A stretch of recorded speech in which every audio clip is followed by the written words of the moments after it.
Hi, I'm here in the dining room of Jeremy Restaurant, lovely intimate dining room, and we're gonna make some chicken Marbella. Chicken Marbella is an old recipe from the 1980s from a famous cookbook, and we've put a little modern twist on it. And what it is, it's kind of, I like it because it's sweet and salty, not too sweet and salty, because you use some of these items. This is prunes, which are sweet, and then you have salty from the olives and capers, and you have a little shallot in there. This is what you want to do. Take the season, put a little bit of salt and pepper, and because it's thin, I'm just going to season one side. And then dredge it in a little bit of flour. That helps it crisp up and helps it keep from sticking too badly to the pan. As you can see, it's kind of shimmering and smoking. That means you're ready to go. And here goes the chicken.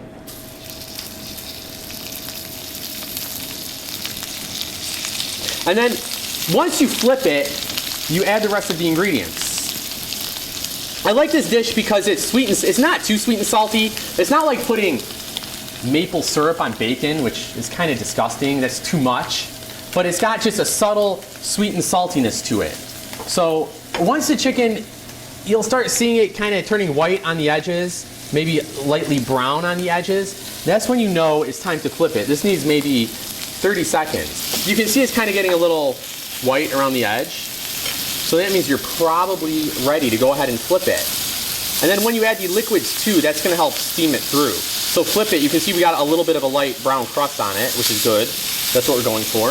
And then go ahead and add the shallots and the caper, olive, prunes. Some people are afraid of prunes. Don't be afraid. They're just dried plums. A lot of people don't know that.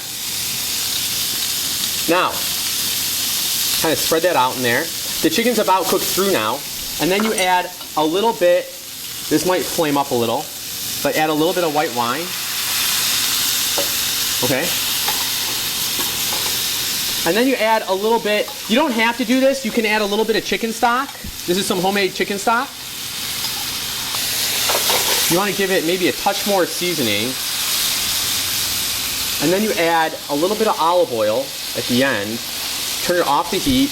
If you add the fat to the hot pan, if it's too hot, it'll kind of separate and be an oil slick. You don't want that. You want it to be kind of nice and creamy. So you add just a little bit of olive oil, and then a little bit of butter, and you just kind of like got to swirl it around and coat the chicken in all the juices.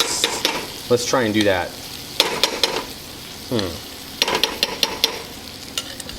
Make sure you baste it a little. See how you get the juices and kind of like really baste it. And then you finish it. I like to put some fresh herbs. This is some chive and parsley. Okay, so we like to serve the chicken on a bed of polenta to give it like a little bit of richness. It's already rich, but it needs a little more. You can't be too rich or too thin, right? Is that what it goes? Yeah. But of course, I'm too thin. But trust the skinny chef. Remember, trust the skinny chef. He knows what he's doing. He knows how to eat and how to please. Now, there's one little more thing. Because it's so rich, and because you trusted the skinny chef, here, you got to put a little bit of, to cut the richness, you put, like, I like to eat things with a little bit of salad sometimes. I like to dress the salad with a little olive oil. This is kind of seasonal right now. It's baby kale, and I have a little shaved fennel, and I put a little bit of coarse salt on there, and you just toss it lightly with a little olive oil, and I like to garnish it with that. That kind of cuts the richness a little. It gives it, it refreshes the dish.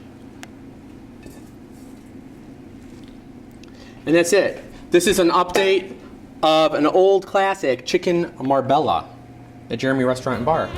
Thank you for joining me.